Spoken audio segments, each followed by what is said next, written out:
Hello friends, स्वागत है आप सभी का। तो आज की दोस्तों हमारी रीजनिंग की क्लास नंबर 5 होने वाली है। 4 क्लास हम लोग कर चुके हैं जो आपको चैनल पर मिल जाएगा। जो आने वाले सभी एग्ज़ाम्स के लिए आरपीएफ, एनटीपीसी, एसएससी का कोई एग्ज़ाम हो, रेलवे ग्रुप डी, सभी के लिए महत्वपूर्ण क्लास होगी और इसी टाइप के प्रश्न आपके एग्ज़ाम में देखने को मिलेंगे। तो चलिए फर्स्ट क्वेश्चन से स्टार्ट करेंगे। आपको क्या करना है कि सबसे पहले वीडियो को रोककर खुद से क्वेश्चंस को सॉल्व करने की कोशिश करना है, उसके बाद वीडियो को देखना है। देखिए फर्स्ट क्वेश्चन है कि दिए गए विकल्प में से सही संबंध का चयन कीजिए। तो एनालॉजी का क्वेश्चन है। इसमें क्या है कि जिस तरीके से 19 का संबंध 40 से है, यानी पहले का दूसरे से है, उसी तरीके से इसका संबंध बताना है कि इस प्रश्नवाचक चिन्ह के स्थान पर कौन सी संख्या आएगी। तो सबसे पहले हमें इस संबंध को देखना है कि 19 से 40 कैसे बना है। तो यहाँ पर अगर हम देखेंगे तो 19 से 40, तो 19 का अगर हम कर दें दोस्तों 2 गुना, क्योंकि 40 2 गुने के बराबर है लगभग 19 के, तो 19 का 2 गुना करेंगे तो 19 दूना 38 होगा और 38 में हम 2 को जोड़ दें तो यही हमारा बन जाएगा 40। तो इसी तरीके से अब इसको हम सॉल्व करेंगे, देखते हैं। तो 26 का गुना 2 करेंगे, 26 दूना कितना हो जाएगा 52 होगा। अब इसमें जैसे हमने +2 किया था, इसमें भी हम +2 कर देंगे तो 52 और 2 कितना हो जाएगा 54।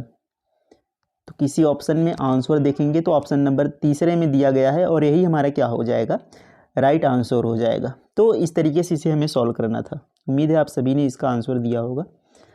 अगला प्रश्न देखते हैं। देखिए यहाँ पर नेक्स्ट क्वेश्चन है कि यदि h बराबर 8 दिया गया है, तो जैसा कि हमें पता भी है कि h का जो प्लेस वैल्यू होता है, यानी h का जो स्थानीय मान, जो अल्फ़ाबेट यानी ABCD में जो H आता है 8वें नंबर पर आता है और वही यहाँ पर दिया गया है। तो उस तरीके से HAT का मान दिया गया है 29। तो हमें बताना है कि बॉक्स को क्या लिखा जाएगा, BOX को उसी तरीके से क्या लिखा जाएगा। तो H का देखिए 8 दिया गया है, H 8वें स्थान पर आता है, तो उसी तरीके से HAT इसको भी हम इसका यहाँ पर स्थानीय मान लिखते हैं, यानी ये किस स्थान पर आते हैं। तो H 8 पर आता है, A 1 पर आता है, T 20 पर आता है। अब इन सभी को अगर हम जोड़ देंगे तो देखिए 20 1 21 8 29, यानी इन सभी को जोड़ने पर 29 बन रहा है, जो कि HAT का मान यहाँ पर 29 दिया गया है। यानी अब BOX के भी मान को हम क्या करेंगे, इनका रखकर उनको जोड़ देंगे। तो BOX, तो BOX, B कितने नंबर पर आता है, 2 नंबर पर आता है, O 15 पर आता है, X 24 पर आता है। ये आपको याद होना चाहिए। अब देखिए इन सभी को हम जोड़ देते हैं तो 24 और 2 26 हो जाएगा और 5 31 10 41। तो यहाँ पर सभी को जोड़ने पर 41 बन रहा है BOX का मान। तो 41 ऑप्शन नंबर चौथा यहाँ पर सही उत्तर हो जाएगा 41। तो क्या करना था कि सभी लेटर्स के मान को रखकर किस स्थान पर वे आते हैं उस स्थान का मान रखकर और सभी को जोड़ देना था। नेक्स्ट क्वेश्चन देखते हैं। और आपको बता दें दोस्तों, ये सभी क्वेश्चंस एग्जाम में आए हुए प्रश्न हैं जो अलग अलग एग्जाम में पूछे गए हैं। देखेंगे अगला प्रश्न है कि निम्न में लुप्त संख्या ज्ञात कीजिए। तो यहाँ पर देखेंगे बीच में प्रश्नवाचक चिन्ह दिया गया है, तो यहाँ पर हमें बताना है कि कौन सी संख्या आएगी। तो सबसे पहले हम ये देखते हैं कि ये किस तरीके से, देखिए यहाँ पर पूछा गया है तो इस तरीके से देखेंगे कि ये 1 कैसे आया है, 2 कैसे आया है, या फिर देखें 4 7 9 ये सब संख्याएं कैसे बनी हैं।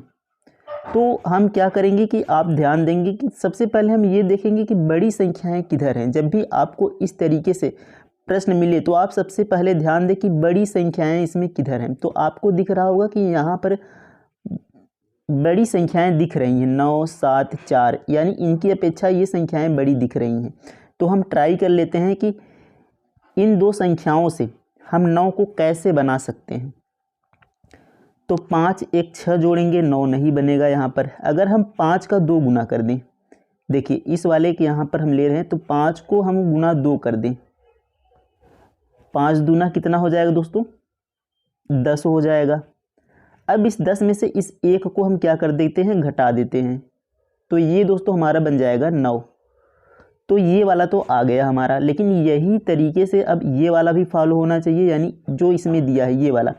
अब ये वाला भी अगर इसी तरीका को फॉलो कर रहा होगा तो इस वाले को हम निकाल लेंगे। तो हम सबसे पहले नीचे वाले को देखते हैं कि ये वाला उस तरीके को फॉलो कर रहा है कि नहीं। तो हमने क्या किया था कि 5 का 2 गुना किया था, उसी तरीके से 3 का हम क्या करेंगे 2 गुना कर देंगे। तो 3 गुना 2 कितना हो जाएगा 6 हो जाएगा। अब हमने क्या किया था कि बीच वाले को घटा दिया था, तो हम इसको बीच वाले को घटा देते हैं। इसमें 6 में से 2 को घटा देंगे तो हमारा बन जाएगा 4, जो कि यहाँ पर 4 दिया गया है। यानी ये तरीका हमारा दोस्तों बिल्कुल सही है कि पहले अंक का 2 गुना करके दूसरे को घटा देना है। तो अब हम क्या करेंगे, इस 4 का 2 गुना कर देंगे यहाँ पर। तो 4 गुना 2 हो जाएगा, कितना बनेगा 8 बनेगा। अब देखिए हमें लाना है 7, तो 8 में से कितना घटाएंगे कि 7 आ जाएगा। तो आप कहेंगे 8 में से 1 को घटा देंगे तो यहाँ पर 7 आ जाएगा। तो यहाँ पर क्या रखेंगे 1 रखेंगे। कितना रखना पड़ेगा 1 रखना पड़ेगा। तो ऑप्शन सेकंड देखिए 1 दिया गया है और यही हमारा क्या हो जाएगा उत्तर हो जाएगा। तो इस तरीके से इस प्रश्न को सॉल्व करना था। तो आप पहली बार में भले ही सॉल्व ना कर पाए हों, बट तरीका आप ध्यान रखेंगे कि जब भी आपको ऐसा प्रश्न इस तरीके से मिल जाएगा तो आप आसानी से बना लेंगे। नेक्स्ट क्वेश्चन देखते हैं। देखिए दर्पण का यहाँ पर प्रश्न है कि निम्न दर्पण AB को दाएं ओर रखने पर कौन सा प्रतिबिंब बनेगा। देखिए ये दर्पण है AB और ये दाईं तरफ रखा गया है। अब देखिए पूछा गया है कि कौन सा प्रतिबिंब बनेगा। ये लिखा गया है जेब्रा, और इसका प्रतिबिंब क्या बनेगा। देखिए अब A जो है दोस्तों A का तो A ही बनेगा इसी तरीके से। अब R देखिए R दर्पण के इस साइड इस तरीके से बना है, तो ये हमारा दर्पण है, तो इस साइड जो बनेगा R इस तरीके से बनेगा। क्योंकि जब भी हम देखिए जब हम दर्पण के सामने खड़े होते हैं तो हमारा जो मुख होता है वह दर्पण के सामने होता है, तो प्रतिबिंब का भी जो मुख बनेगा वह दर्पण के सामने ही होगा। तो ये देखिए R इस तरीके से खुला है दर्पण की तरफ, तो ये R भी जो प्रतिबिंब का बनेगा ये भी दर्पण की तरफ ही इस तरीके से बनेगा। ये आप ध्यान रखेंगे। तो किस किस में है, देखिए इसमें वाले में नहीं है, तीसरे वाले में, ये हमारा गलत हो जाएगा। अब देखिए यहाँ पर अगला कौन सा लेटर है, अगला B है। देखिए B का ये गोला वाला हिस्सा है, ये दर्पण की साइड है, तो प्रतिबिंब का भी गोला हिस्सा है दर्पण की साइड बनेगा इस तरीके से।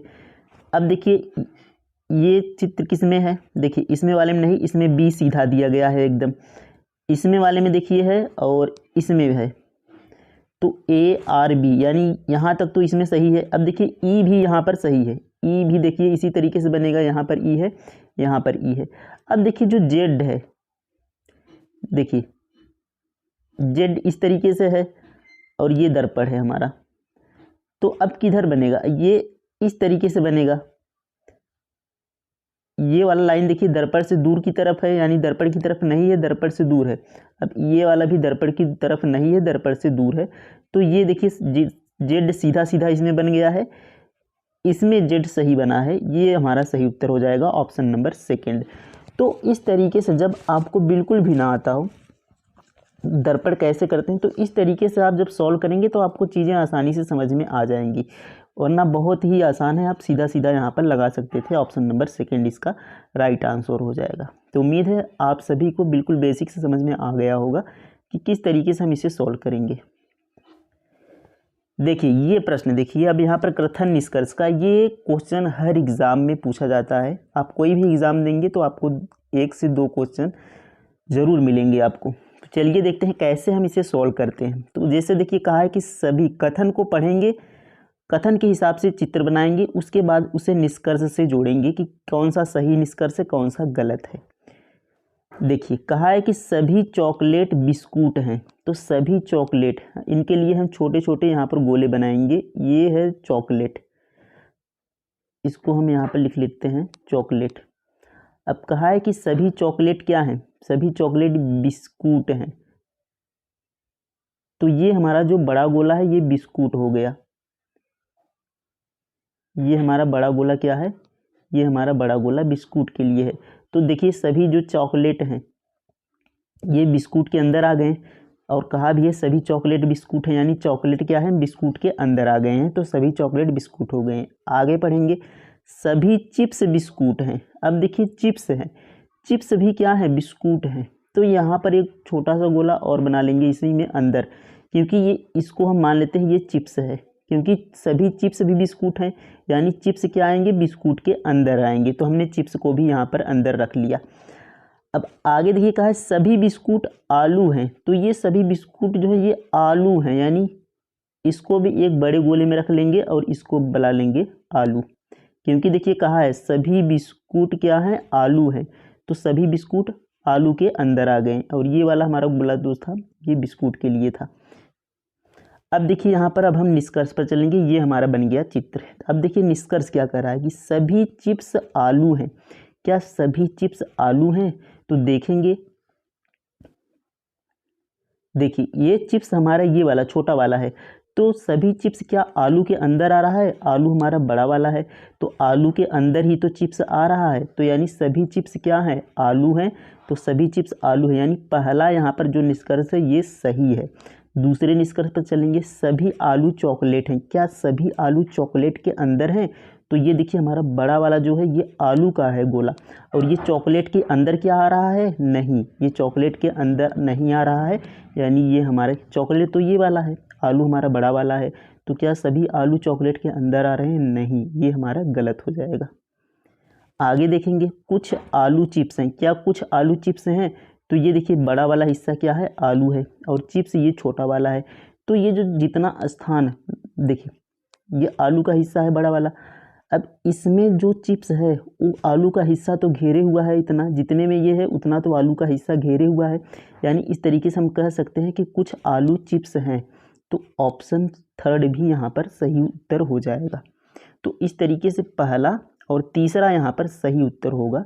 पहला और तीसरा निष्कर्ष अनुसरण करता है, ये इस तरीके से यहाँ पर सही उत्तर होगा। तो इस तरीके से हमें इसे सॉल्व करना था। उम्मीद है आप सभी को समझ में आया होगा। नेक्स्ट क्वेश्चन देखेंगे।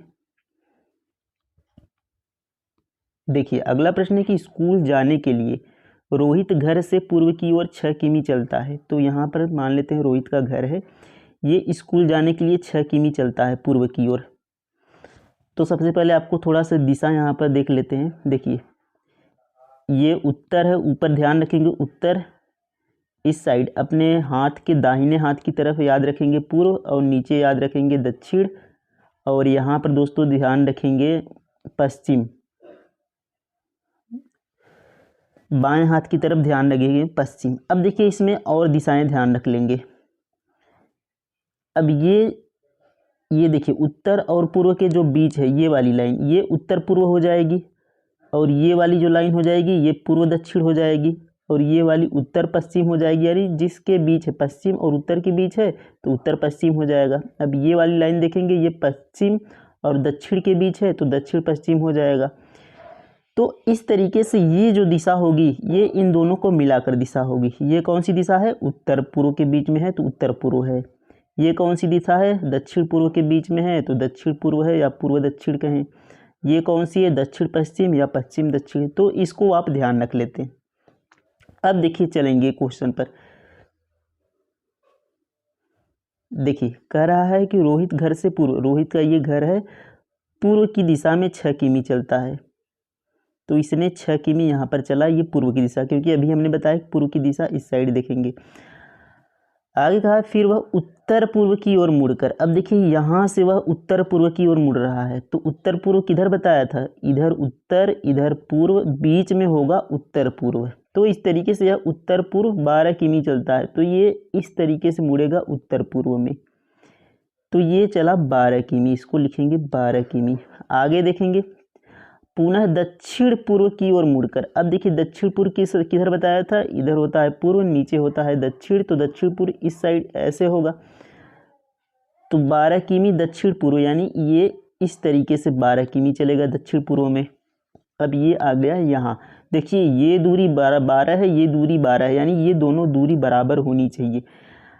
अब देखिए कहा है कि अपने स्कूल पहुँचता है, यहाँ पर 12 किमी चलता है और अपने स्कूल पहुँचता है, यानी यह अपने स्कूल पहुँच चुका है। अब उसका स्कूल घर से किस दिशा में है?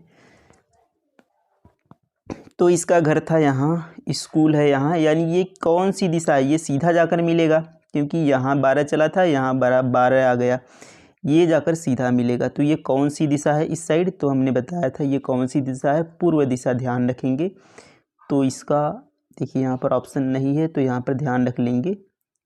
ये कौन सी दिशा में है, तो ये पूर्व दिशा में है उसका स्कूल। घर से कौन सी दिशा में है, पूर्व दिशा में। नेक्स्ट क्वेश्चन देखेंगे। देखिए यहाँ पर अगला प्रश्न है, ये क्वेश्चंस भी हर एग्जाम में पूछा जाता है कि दिए गए समीकरण को सही बनाने के लिए किन दो चिन्हों को परस्पर बदलना चाहिए।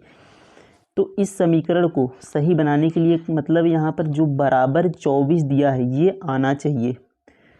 अभी इसको सॉल्व करेंगे तो 24 नहीं आएगा, लेकिन इनमें से दो चिन्ह बदलना है और उन ऑप्शन में से उन दो चिन्हों को बदलना है और उसको रखेंगे तो यहाँ पर 24 आएगा। तो वही चिन्ह हमें पता करना है कि कौन से दो चिन्ह यहाँ पर बदलने पर 24 आएगा। तो सबसे पहले चेक करते हैं पहले को, प्लस और भाग को। तो अगर प्लस की जगह पर भाग रख लेते हैं और भाग की जगह पर प्लस, तो यहाँ पर भाग की जगह प्लस और प्लस की जगह पर भाग।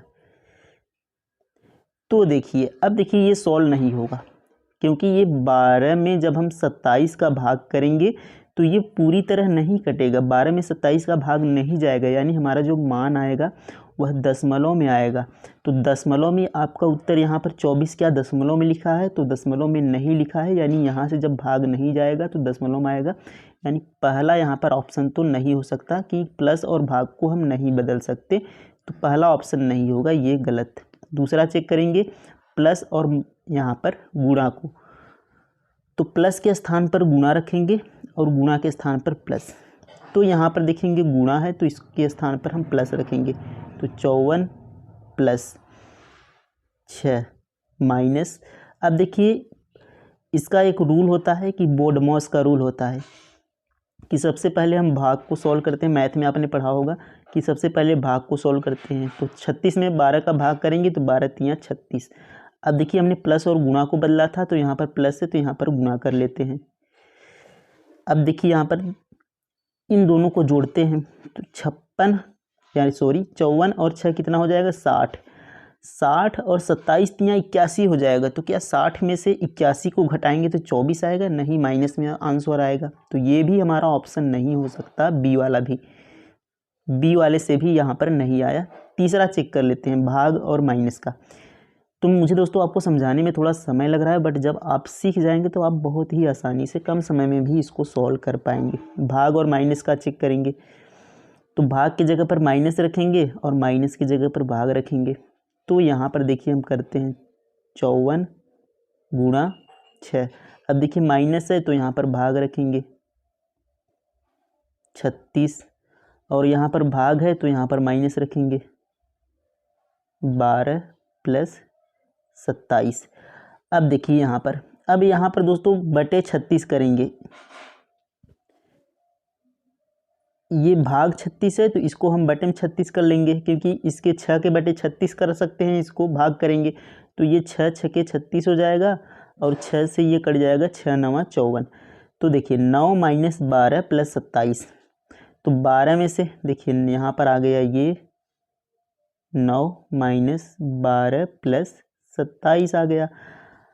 अब यहाँ पर देखिए 27 और 9 कितना हो जाएगा, तो ये हो जाएगा 36। 36 में से 12 घटाएंगे तो 24 आ जाएगा। यानी तीसरा वाला यहाँ पर सही उत्तर होगा कि भाग और माइनस को हमें बदलना पड़ेगा। तो इस तरीके से हमें छोटी छोटी चीज़ों का ध्यान रखना है कि कहाँ पर भाग हो पाएगा, कहाँ पर नहीं हो पाएगा। तो इसी तरीके से हमें सॉल्व करना है, हमें पूरा सॉल्व करना नहीं है।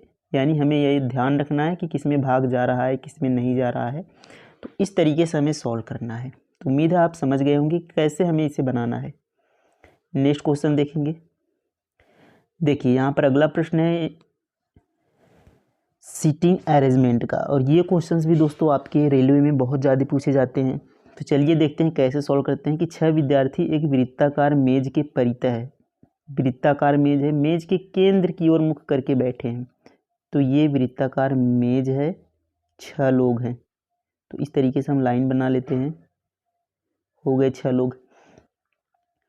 अब देखिए कहा है कि केंद्र की ओर मुख करके, यानी अंदर की तरफ मुख करके बैठे हैं। ये होता है केंद्र, इस तरीके से अंदर की तरफ मुख करके बैठे हैं। देखिए ए सी के बाईं ओर ठीक बगल में बैठा है। तो आप यहाँ पर सोचिए कि आप जब किसी वृत्ताकार मेज के केंद्र की तरफ यानी अंदर की तरफ मुख करके बैठे तो आपका बायां दायां किधर होगा, इस तरीके से आपको यहाँ पर बैठाना है। देखिए ए सी के बाईं ओर, तो यहाँ पर अगर हमने सी को रखा तो ए इसके बाईं ओर, तो इसका बाईं किधर होगा। आप सोचें अगर आप यहाँ पर बैठे हैं अंदर की तरफ मुख करके तो आपका बायां किधर होगा, तो उस तरीके से आपको बैठाना है। तो सी के बाईं ओर ए यानी बायां इस तरफ होगा, तो ए इधर आ गया। अब देखिए आगे कहा है कि ई डी के दाईं ओर तीसरे स्थान पर बैठा है। तो क्या आपने जो बैठा है उसमें ई डी है, तो यहाँ पर देखिए ए और सी को हमने बैठाया है, ई डी नहीं है, यानी यहाँ पर कोई संबंध नहीं मिल रहा है जो हमने बैठाया है। तो अब इसको छोड़ देंगे, हम आगे पढ़ेंगे। आगे कहा है डी सी के ठीक बगल में है। तो देखिए कह दिया कि डी सी के ठीक बगल में, तो हमने सी को यहाँ पर तो बैठाया है, तो डी सी के ठीक बगल में है। तो एक तो बगल ये है जहाँ पर ए बैठा है और एक बगल किधर है, इधर, तो ये इधर आ जाएगा डी। अब देखिए ऊपर वाला पढ़ेंगे क्योंकि डी इसमें था। ई डी के दाईं ओर तीसरे स्थान पर है, तो डी का दायां तीसरा, देखिए 1 2 3 यानी ई यहाँ पर बैठा है, ई डी के दाईं तीसरे स्थान पर बैठा है। दायां तो इधर ही होगा। आप सोचिए अगर आप डी के स्थान पर बैठे हैं तो आपका दायां किधर होगा, इस साइड ही होगा, तो तीसरे स्थान पर ई बैठ गया। आगे पढ़ेंगे बी, ई और एफ दोनों के ठीक बगल में बैठा है। अब जो बी है वह ई और एफ दोनों के बगल में है, तो बी को यहाँ बैठा देते हैं, ई के बगल में भी हो जाएगा, और एफ को यहाँ बैठा देते हैं, एफ के बगल में भी हो जाएगा। तो बी ई के बगल में भी हो गया, बी एफ के बगल में भी हो गया। वही कहा है कि बी ई और एफ दोनों के ठीक बगल में बैठा है। अब आगे पढ़ेंगे। देखिए ठीक बगल में बैठा है, किसी भी ओर से सी और बी के बीच में कितने व्यक्ति बैठे हैं, तो सी और बी के बीच में कितने व्यक्ति बैठे हैं, तो देखेंगे सी यहाँ पर है, बी यहाँ पर है, तो किसी भी ओर से देखेंगे तो 1 2, 2 लोग इधर से बैठे हैं, 1 2, 2 लोग इधर से बैठे हैं, तो किसी भी ओर से कितने व्यक्ति हैं, 2 व्यक्ति हैं। आप चाहे इधर से देखेंगे तो भी 2 व्यक्ति हैं, इधर से देखेंगे तो भी व्यक्ति हैं, तो 2 इसका करेक्ट आंसर हो जाएगा, ऑप्शन नंबर ए। तो इस तरीके से सीटिंग अरेंजमेंट के प्रश्नों को हमें यहाँ पर सॉल्व करना है, यानी उनमें रिलेशन देखना है, कैसे एक दूसरे से संबंधित हैं, उस तरीके से बैठाना है।